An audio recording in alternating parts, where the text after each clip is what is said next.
बसपा को भी कुछ कहना चाहेंगे? स्वाभाविक रूप से हम क्या, हमारे राष्ट्रीय जो गठबंधन बन रहा है, इंडिया गठबंधन के सारे नेताओं ने उनके पास प्रस्ताव रखा भी है, आमंत्रित भी किया है। इंडिया गठबंधन के दरवाजे सबके लिए खुले भी हैं। क्यों नहीं आ रही? मायावती जी आएंगी तो स्वागत है। क्यों नहीं आ रही, क्या लगता है? अब इसका जवाब तो बहन मायावती दे सकती है। एक बार फिर स्वामी प्रसाद मौर्य मायावती को लेकर आशावादी दिखे और इंडिया गठबंधन के रास्ते बसपा के लिए हमेशा से खुले थे और खुले हैं, इस बात पर जोर दे गए। स्वामी प्रसाद मौर्य ने ये भी बता दिया कि इंडिया गठबंधन के तमाम बड़े नेता मायावती को आमंत्रित कर चुके हैं और मायावती जब आना चाहें उनका स्वागत है। 2024 लोकसभा चुनाव को लेकर अब मंच सजने लगा है। लगभग 3.5 से 4 महीने का वक्त बाकी है जब भारत की जनता अपना नया प्रधानमंत्री चुन लेगी। ऐसे में तमाम राजनीतिक दलों के लिए ये बोल्ड परीक्षा जैसी घड़ी है। इसीलिए राजनेता कोई भी मौका नहीं छोड़ना चाहते।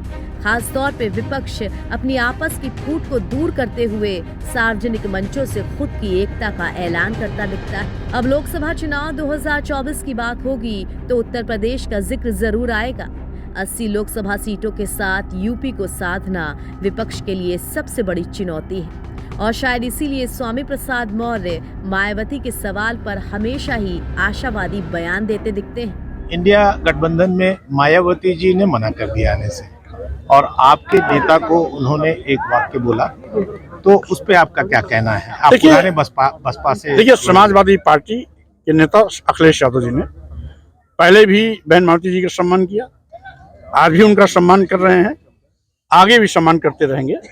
मायावती जी क्या बोलती हैं वो जाने, लेकिन समाजवादी पार्टी के नेताओं ने हमेशा बहन मायावती का सम्मान किया। जैसा आप मंच से कह रहे थे कि देश को बेचने वाले लोगों को रोकने के लिए सबको एक होना चाहिए, तो ऐसे में बसपा को भी कुछ कहना चाहेंगे? स्वाभाविक रूप से हम क्या, हमारे राष्ट्रीय जो गठबंधन बन रहा है, इंडिया गठबंधन के सारे नेताओं ने उनके पास प्रस्ताव रखा भी है, आमंत्रित भी किया है। इंडिया गठबंधन के दरवाजे सबके लिए खुले भी हैं। क्यों नहीं आ रही? मायावती जी आएंगी तो स्वागत है। क्यों नहीं आ रही, क्या लगता है? अब इसका जवाब तो बहन मायावती दे सकती है।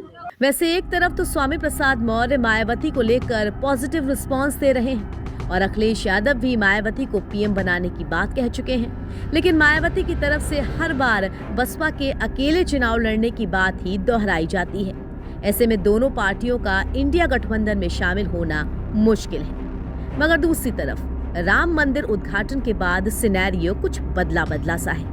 जैसे जैसे अयोध्या में श्रद्धालुओं की भीड़ बढ़ रही है, विपक्ष उसे बीजेपी के पक्ष में बढ़ती हुई लोकप्रियता की लहर के रूप में देख रहा है और उसी लहर को रोकने के लिए बसपा सपा का गठबंधन हो भी सकता है। अब बात बन पाती है या नहीं, इसे जानने के लिए करना होगा बस थोड़ा सा और इंतजार, यानी लोकसभा चुनाव के थोड़े और नजदीक आने का इंतजार। एनबीटी ऑनलाइन की रिपोर्ट।